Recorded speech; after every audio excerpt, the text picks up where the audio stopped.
안녕하세요. 수학인외과 김영선입니다. 오늘은 장내 미생물과 건강에 대해서 말씀드리고자 합니다.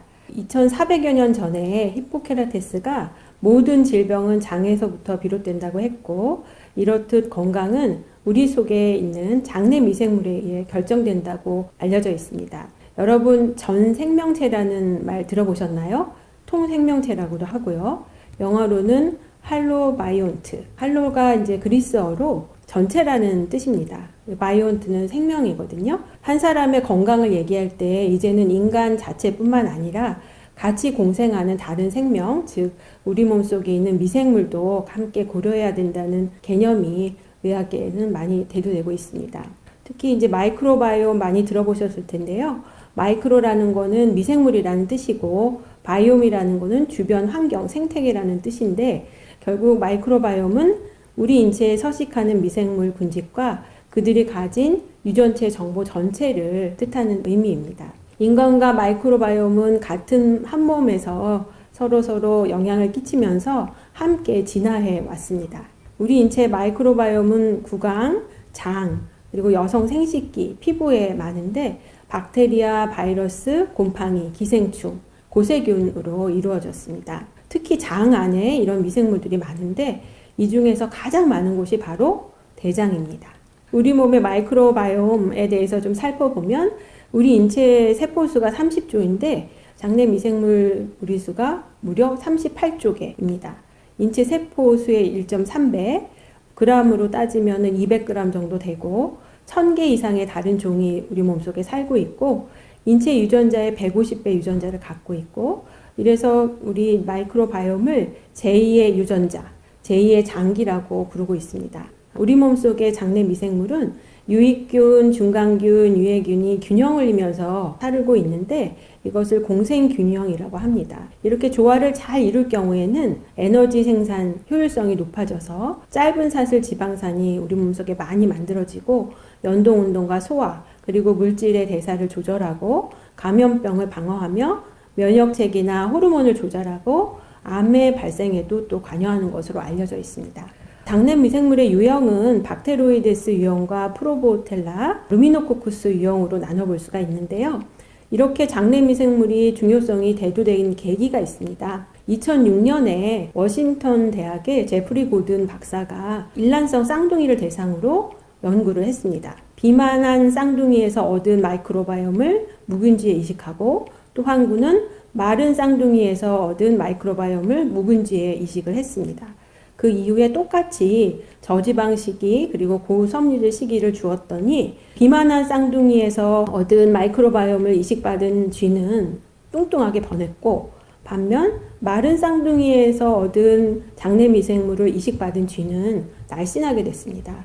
그래서 따라서 똑같은 시기를 하더라도 장내 미생물의 영향을 받아서 결과가 달라짐을 알 수가 있었고, 비만한 사람과 정상인 체중의 사람의 미생물이 다르다는 것을 알게 된 계기가 되었고, 이 이후로 많은 연구들이 쏟아져 나오게 됐습니다. 장내 미생물은 여러 가지 인자의 영향을 받는 것으로 알려져 있는데요. 음식이나 스트레스, 운동, 그리고 수유 방식, 모유수유인지 분유를 먹었는지, 분만의 형태, 자연분만했는지, 제왕절개했는지, 또 나이에 따라서, 그리고 지역과 인종에 따라서도 달라질 수가 있고, 약물에 의해서도 영향을 많이 받습니다. 우리 출생 후 마이크로바이옴이 어떻게 변하는지 좀 살펴볼까요? 엄마 뱃속에 있을 때 태아가 유전적인 요인과 엄마 장내 미생물의 영향을 받다가 태어나면서 엄마의 질 산도를 타고 나오면서 질에 있는 여러 가지 미생물들을 흡입하게 됩니다. 그러면서 여러 가지 미생물들이 아기의 몸속으로 들어오게 되고, 수유 과정을 통해서 그리고 또 이유식을 통해서 생후 1년 정도 되면 성인 장내 미생물 정도의 다양성을 갖추게 된다고 알려져 있는데, 재미있는 것은 이런 분만의 방식이라든가 모유수유를 했는지 분유를 먹였는지 또 이유식은 무엇을 먹였는지에 따라서 장내 미생물의 종류가 조금 다르다는 그런 연구들이 밝혀졌습니다. 출생 후 장내 미생물은 생후 1살에서 2살 될 때까지 세균이 점점 다양해지고 개인 간의 차이가 줄어드는데, 아까 말씀드린 대로 여러 가지 출산 방법이라든가 수유, 이유식, 항생제를 사용했는지에 따라서 장내 미생물이 많이 달라집니다. 특히 특히 모유수유가 중요한데 모유에는 무려 600여 종의 세균이 들어있고 아기가 전혀 소화하지 못하는 올리고당이 많이 들어있습니다. 왜 소화하지 못하는 올리고당이 많이 들어있을까요? 이런 올리고당은 아기 장내에 있는 미생물의 먹이가 되는데 모유수유를 하게 되면 아기의 몸도 크지만 장내 미생물도 다양해져서 장내 미생물 발달에 모유가 큰 도움을 준다고 알려져 있습니다. 또한 환경도 여러 가지 영향을 미치는데 우리가 아주 깨끗하고 청결한 환경에서 자란 어린이보다 조금 흙도 만지고 동물도 접촉하고 좀 그런 다양한 환경에서 자란 어린이들이 장내 미생물이 훨씬 다양하고 풍부하다고 알려져 있습니다. 나이에 따라서도 장내 미생물은 달라지는데 고령이 될수록 성인에서 유익한 균들은 감소하고 안 좋은 균들의 무리가 많아지고 또 다양성도 감소되는 것으로 알려져 있습니다. 인종마다 장내 미생물이 다른데 한 연구 결과에 의하면 이렇게 일본, 미국, 한국인들이 장내 미생물의 구성과 분포가 다르다는 것을 알 수 있습니다. 우리가 장내 미생물과 건강이 중요한 것을 따질 때 다양성과 풍부함이 굉장히 중요합니다.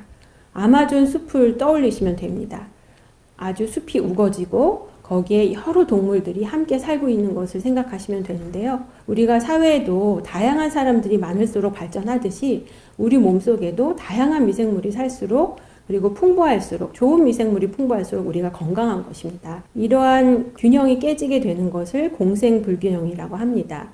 이렇게 되면 균형이 깨지면서 여러 가지 면역 조절 장애, 그리고 염증이라든가 더 나아가서는 각종 질병으로 이어질 수 있기 때문에 장내 미생물이 매우 중요합니다. 많은 연구들이 쏟아져 나오고 있죠. 질병과 장내 미생물과의 관계. 장내 미생물이 변하면 여러 가지 질병으로 이어질 수가 있습니다. 심장질환, 동맥경화라든가 심지어 파킨슨병이나 치매, 자폐, 우울증, 스트레스 같은 질환들, 비만이나 당뇨, 지방간이나 간암, 그리고 장에 이제 문제가 생기는 염증성 장질환, 과민성 장증후군, 대장암도 연관이 있고 신장의 염증이나 근골격계 잘 다치는 거, 그리고 갑상선 기능의 문제라든가 나아가서는 호흡기 쪽의 천식이나 아토피, 알레르기와도 연관이 되어 있는 것으로 알려져 있습니다. 최근 비만과 장내 미생물과의 연구들이 활발하게 이루어지고 있는데요. 비만한 사람들의 장내 미생물에서 나온 대사산물이 식욕까지 증가시키는 호르몬을 내서 가뜩이나 비만한 것도 억울한데 장내 미생물까지 나를 살찌게 합니다. 비만한 사람의 장내 미생물이 염증 반응을 일으키고 또 인슐린 저항성을 증가시키기 때문에 이거로 인해서 또 뚱뚱해질 수가 있습니다. 내가 뚱뚱한 것은 장내 미생물 때문이야 라는 선전도 있는데 어느 정도 근거가 있는 이야기입니다. 다음은 암과 장내 미생물 관계인데 장내 미생물이 내는 많은 대사산물과 면역 반응 때문에 암이 생길 수가 있고 흥미로운 것은 종양세포에도 세균이 발견되었습니다. 암 특유의 세균총을 형성하고 있는 것이 알려졌고 일부 세균이 종양의 성장을 촉진하는 그런 물질을 내는 것으로 알려져 있고 또 어떤 유익균들은 암 치료에도 도움이 되기도 합니다. 따라서 이렇게 대장암뿐만 아니라 유방암, 폐암, 다양한 암에서 장내 미생물과 암과의 연관성에 대한 연구가 활발히 이루어지고 있습니다. 동맥경화하고도 연관이 있는데 우리가 즐겨 먹는 치즈나 생선알, 붉은 육류 이런 거에는 이제 콜린이라든가 카르니틴 성분이 들어있는데 이것이 장에 이르러서 장내 미생물에 의해 가지고 대사가 되면서 트리메틸라민이라는 것으로 변합니다. 근데 이 물질이 간을 통해서 대사가 되면서 트리메틸라민 N 옥사이드라는 물질이 되는데 이 물질이 바로 콩팥이나 심장 기능을 떨어뜨리고 동맥경화를 일으키는 것으로 알려져 있습니다. 또한 장 질환과 장내 미생물과도 밀접한 연관이 있는데요. 우리가 장을 제2의 뇌라고 합니다. 왜 그럴까요? 미국의 신경생리학자 마이클 거슨에 의하면 신경 전달 물질인 세로토닌의 95%가 장에서 만들어집니다. 그리고 장과 뇌는 아주 밀접하게 연관이 돼 있고 장의 말초신경계의 뉴런의 70%가 존재하고 또 인체 면역세포의 70에서 80%가 장에서 또 만들어집니다. 참 위대한 장이죠. 그래서 이런 장과 뇌는 아주 밀접하게 소통하면서 우리 몸을 조절하고 있습니다. 우리 몸에 살고 있는 장내 미생물은 장과 뇌가 연결된 연결축, 이런 고리를 통해서 소통하면서 우리의 스트레스, 기분, 감정까지도 조절을 하고 또 인지 기능에 문제를 일으키는 것으로 돼 있어서 장내 미생물과 뇌질환도 상당히 연관되어 있음을 알 수가 있습니다. 우리가 사촌이 땅에 사면 배가 아프죠. 시험 때 긴장하면 배가 왜 아플까요? 스트레스 받으면 왜 배가 아플까요? 다 장과 뇌가 긴밀하게 소통하기 때문이고 이 중심에 장내 미생물이 있습니다. 예를 들어 장질환과 관련 있는 질환들을 살펴보면 내시경 검사, 위내시경, 대장내시경 다 특별한 것도 없는데 장이 과민해지거나 소화불량증이 생기는 그 질환들, 항생제와 관련 있는 그런 감염, 대장암, 그리고 염증성 장질환도 장내 미생물 변화와 밀접한 관계가 있습니다. 그럼 이런 장내 미생물 변화 때문에 내가 병에 꼭 걸리는 걸까요? 아니면 내가 이런 병 때문에 나의 장내 미생물이 변한 걸까요? 결국 이거는 닭이 먼저나 달걀이 먼저냐 얘기일 수도 있는데 사실 장내 미생물의 변화가 단독으로 질병을 일으켰다기보다는 생활습관이나 환경 요인, 내가 가진 유전자 이러한 다양한 요소에 의해서 질병이 생긴다고 이해하시면 됩니다. 그럼 과연 건강한 장내 미생물은 어떤 것일까요? 장내 미생물 내가 좋게 바꿀 수 있을까요? 리모델링 가능할까요? 그렇습니다. 가능합니다. 장내 미생물을 조절하는 방법은 크게 세 가지로 나눠볼 수 있습니다. 우선 생활습관입니다. 내가 먹는 음식, 운동, 그리고 대변 이식을 통해서도 가능하고 프로바이오틱스나 약제에 의해서도 변경이 가능합니다. 첫 번째로 식이와 운동에 대해서 살펴보겠습니다. 우리가 먹는 음식이 달라지면 장내 미생물이 달라집니다. 한 연구에서 채식과 육식을 바꾸어서 10일 동안 유지하고 어떻게 장내 미생물이 바뀌었는지 살펴보았더니 거의 하루 이틀 만에 장내 미생물 조성이 바뀌는 것을 관찰했습니다. 하지만 나의 장내 미생물의 유형을 결정하는 것은 보편적인 나의 식사 패턴입니다. 보편적인 나의 식이습관입니다.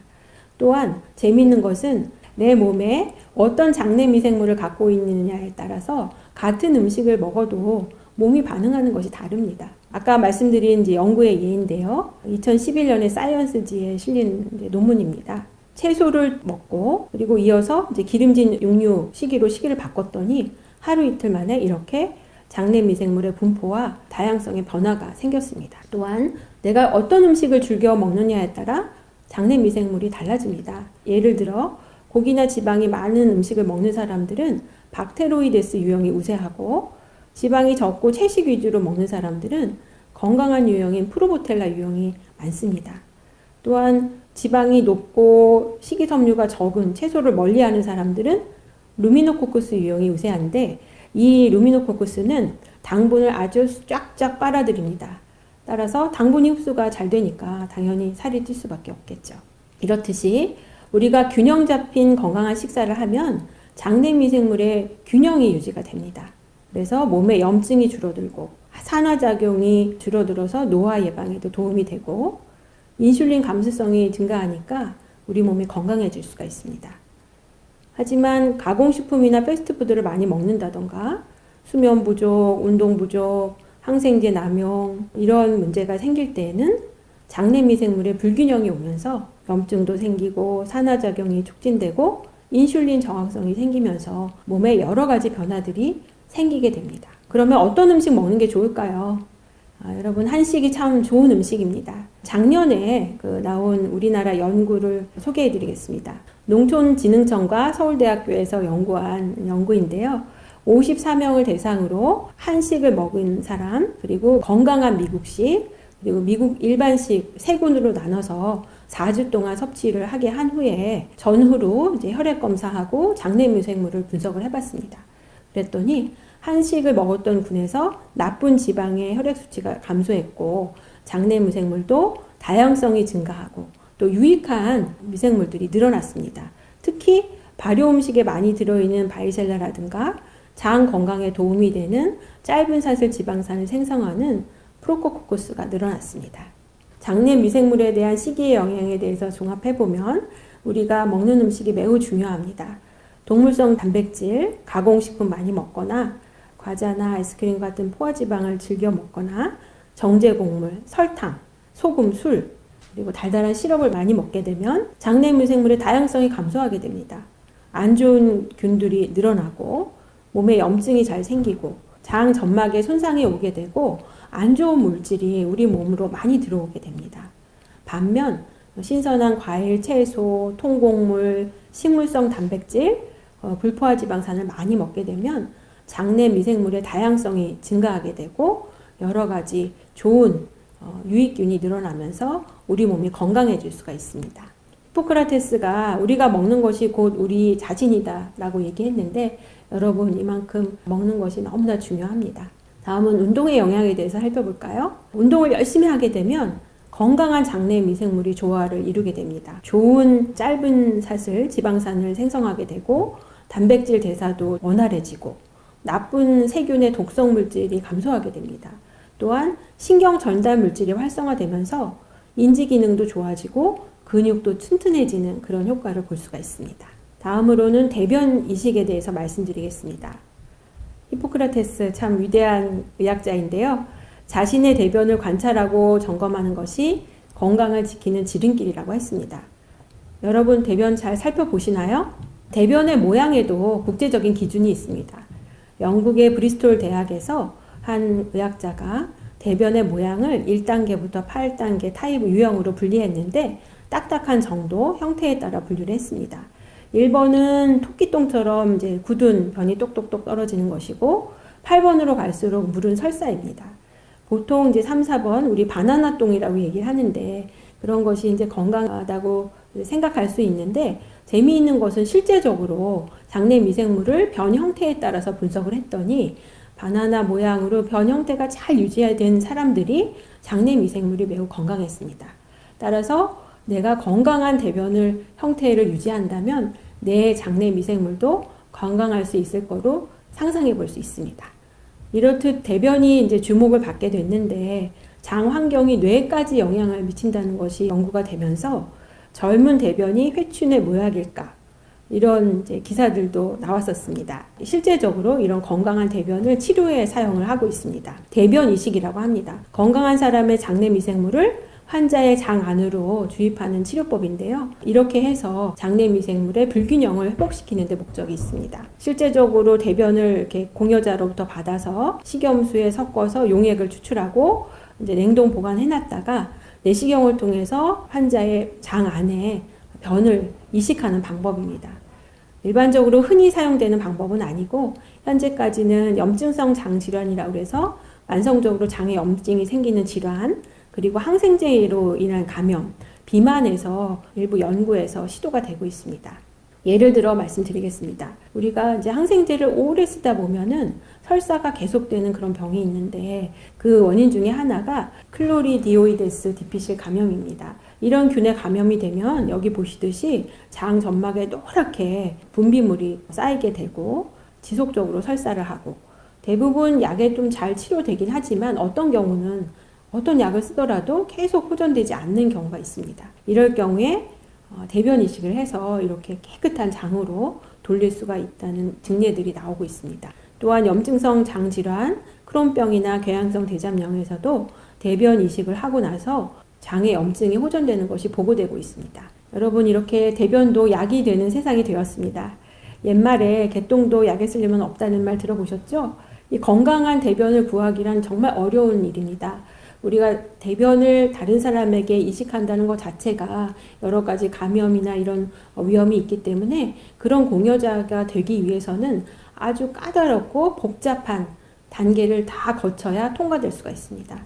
따라서 세계 곳곳에서는 이러한 건강한 사람의 대변을 모아서 은행에다가 저장해놓고 미래 의료에 대비하는 일들이 지금 의료계 현장에서 일어나고 있습니다. 특히 요즘에는 내시경을 이용해서 대변 이식하는 방법뿐만 아니라 아이의 대변을 캡슐로 조제해서 이용하는 방법도 나오고 있고 이거보다 더 나아가서 변에다가 좋은 장내 미생물 그리고 프로바이오틱스를 추가해가지고 더 나은 상품으로 만들어서 아픈 환자들에게 치료하는 방법들이 시도가 되고 있습니다. 마지막으로 프로바이오틱스에 대해서 말씀드리겠습니다. 다 아시다시피 프로바이오틱스는 러시아의 과학자 메치니코프가 락틱애시드를 생산하는 박테리아에 의해서 발효된 우유를 마시는 불가리아 사람들이 장수한다는 것을 알아내면서 인간 대장에 존재하는 유산균이 생명 연장에 도움이 된다는 것을 밝혀내면서 폭발적으로 연구가 이루어졌고 많은 상품들이 쏟아져 나오고 있습니다. 여기서 잠깐 용어에 대해서 정리하고 갈까요? 프로바이오틱스라는 것은 체내에 들어가서 건강에 이로움을 주는 살아있는 균을 말합니다. 반면 프리바이오틱스라고 들어보셨을 거예요. 프리바이오틱스는 장내의 세균의 환경을 좋게 만들어주는 성분인데, 즉 프로바이오틱스의 먹이가 되는 것입니다. 올리고당이 대표적인 거고 많은 채소, 과일, 통곡물에 많이 들어있습니다. 심바이오틱스라고 요새 또 들어보셨을 거예요. 이것은 프로바이오틱스에다가 프리바이오틱스를 아예 첨가해서 상품화한 것을 말합니다. 우리가 유산균 많이 하는데, 유산균은 젖산을 만들어내는 균주를 의미합니다. 대표적으로 락토바실루스, 락토코쿠스 등이 있습니다.